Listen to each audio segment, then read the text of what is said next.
The gavel's echo hadn't faded when Judge Daniel Carter's eyes met the defendant's, and his heart stopped. 20 years vanished in a blink, and there stood Marcus Reed, the kid who'd once shared his secrets under a rusted playground slide. Now, Marcus stood in chains, accused of a crime that could bury him for life. The courtroom buzzed with whispers, a hive of judgment. Daniel's robes felt heavier than ever, his bench a throne of impossible choices. Marcus, lean and weathered, stared back, his dark eyes burning with something Daniel couldn't name: anger, shame, or maybe a plea. The charge was armed robbery, the evidence damning. A grainy video, a witness, a gun. But Daniel saw more than a case file. He saw the boy who'd taught him to shoot hoops, the one who'd taken the blame when they'd broken Mrs. Larson's window at 12. The prosecutor, a sharp woman named Claire Hensley, laid out the case with surgical precision. Marcus Reed entered the convenience store at 11:43 p.m., brandishing a firearm, demanding cash. The clerk complied, fearing for his life. "This isn't a first offense, Your Honor. Reed's record shows a pattern: petty theft, assault, now this." Her voice carried the weight of inevitability, each word a brick in the wall closing Marcus in. Daniel's jaw tightened. He glanced at the file. Marcus's rap sheet was long, messy, a roadmap of a life derailed. But he remembered the Marcus who'd dreamed of being a pilot, who'd sketched planes on napkins while they ate stolen candy. What had happened?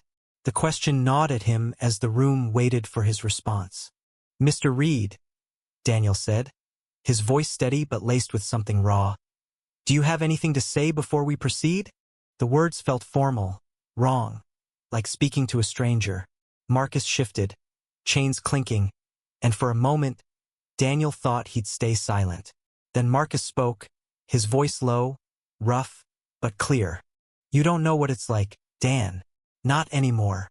The use of his old nickname hit like a punch. Heads turned, murmurs rippled. Daniel felt the room's eyes on him, judging, waiting. Marcus went on. "You sit up there, deciding who's guilty, who's trash. But you don't know what it takes to survive when the world's got its boot on your neck." The air thickened. Claire stood, objecting, but Daniel raised a hand. "Let him speak." His voice was firm, but inside he was unraveling. Marcus's words weren't just a defense, they were an accusation. A mirror held up to Daniel's life. A life of privilege, of choices Marcus never had. Marcus leaned forward, his gaze unyielding. "I didn't want this. Didn't want to be here in your courtroom in these chains. But you think I had options? You think I could just walk away from the streets that raised me?" His voice cracked, not with weakness, but with fury. "You got out, Dan. I didn't." The room was silent now, the weight of Marcus's words pressing down. Daniel's mind raced back to their childhood in Oakwood, a neighborhood split by invisible lines, white on one side, black on the other. They'd been inseparable, two kids ignoring the rules of a divided world. But high school changed things. Daniel got scholarships, a clear path.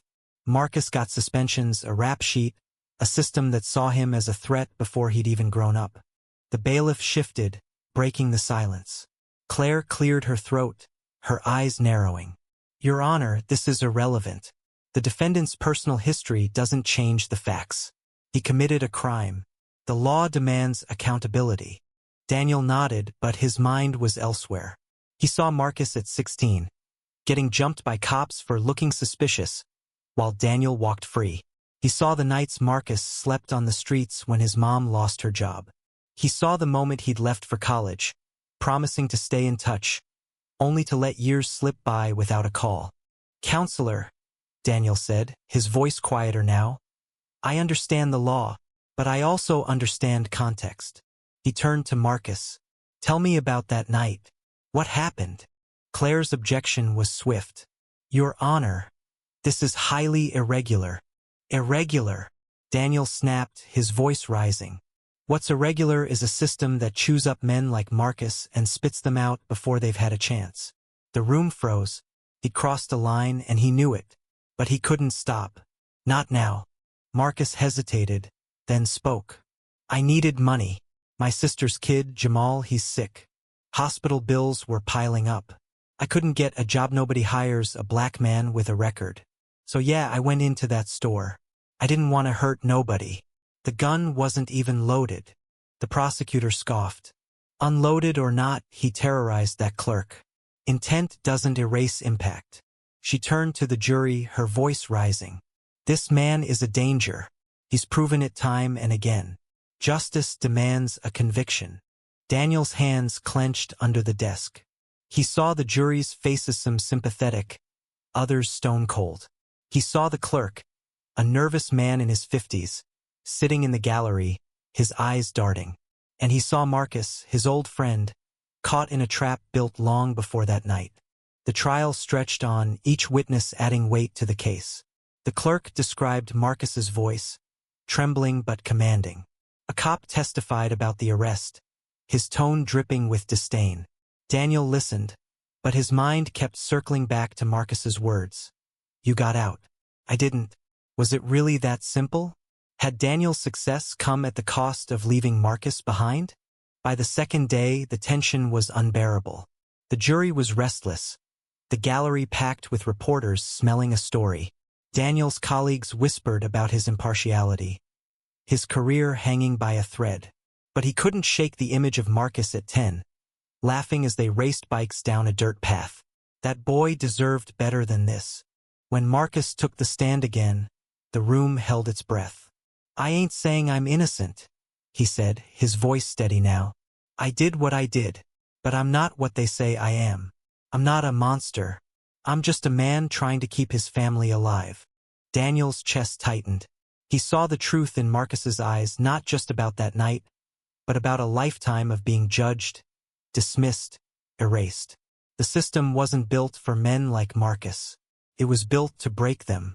As closing arguments began, Claire painted Marcus as a repeat offender, a threat to society. He chose this path, she said, her voice cold.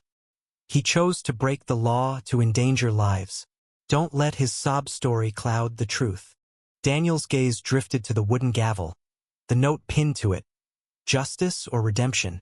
He'd written it last night, a reminder of the choice he faced.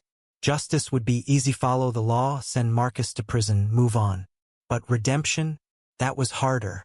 That meant facing the system, facing himself.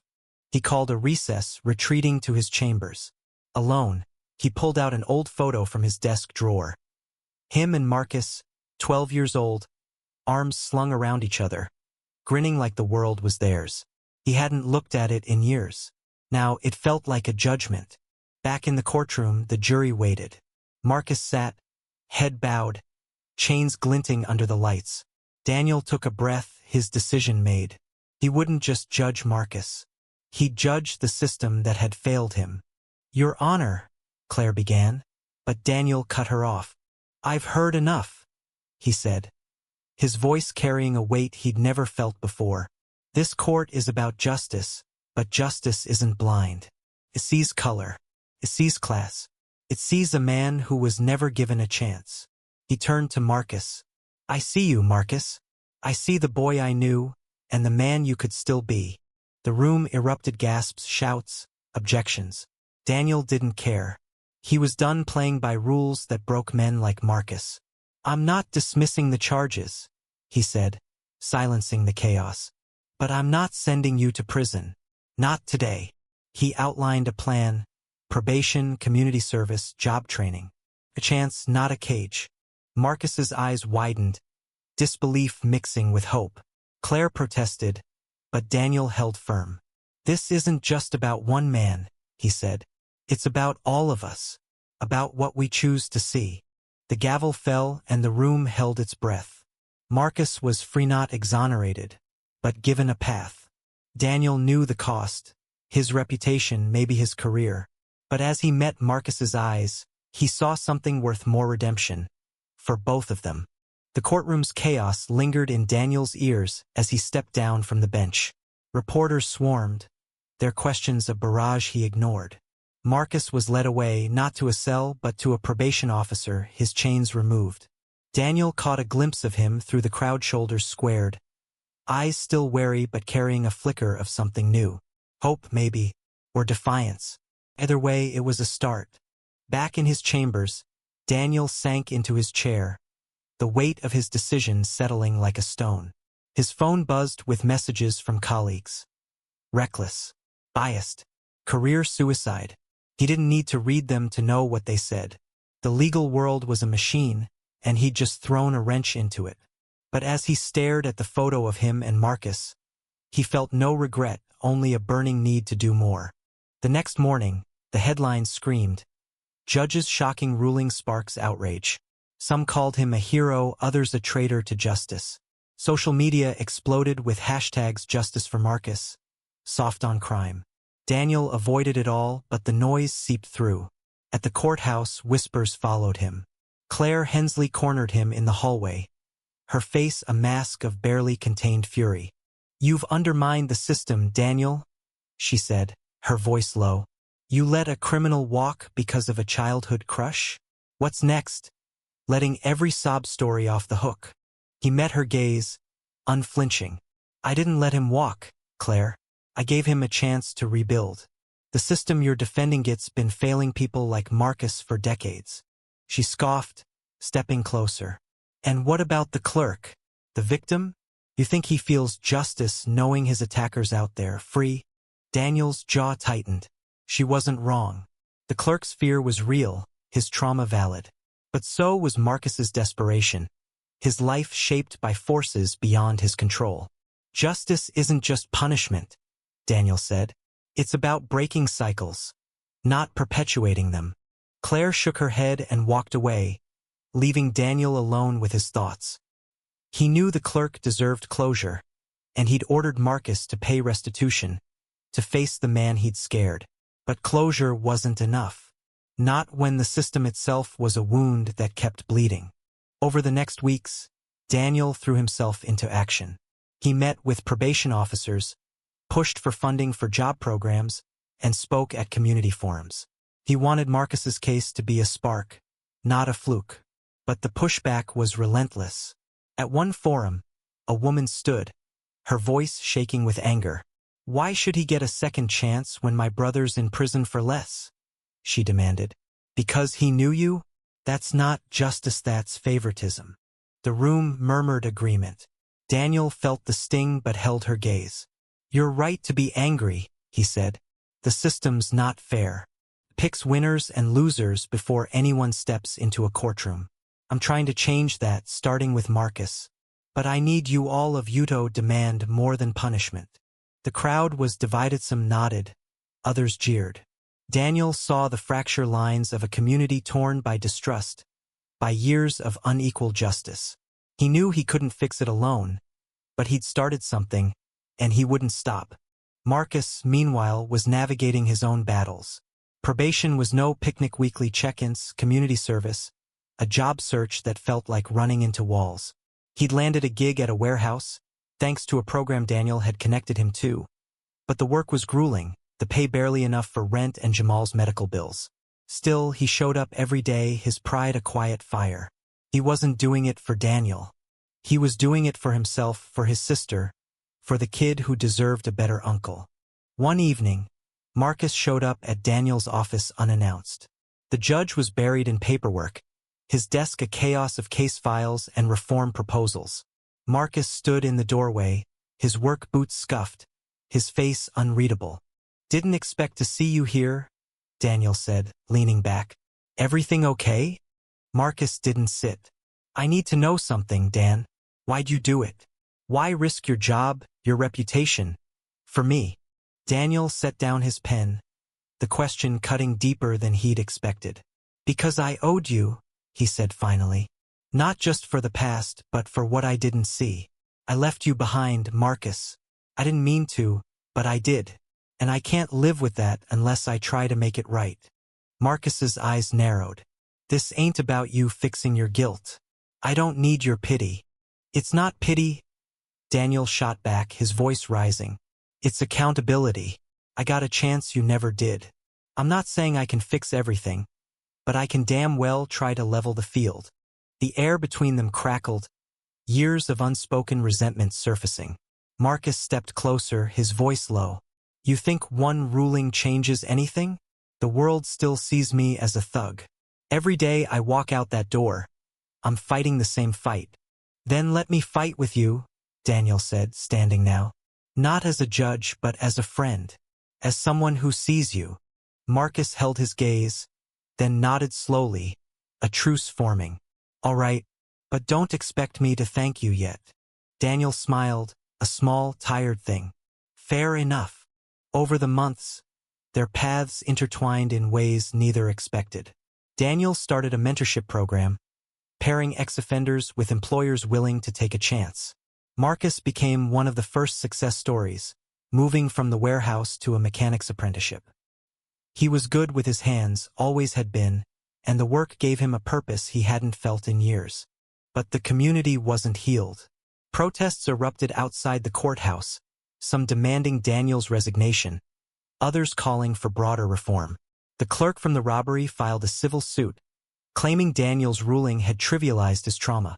Daniel met with him, listened to his story, and promised to advocate for better victim support. It wasn't enough, but it was a start.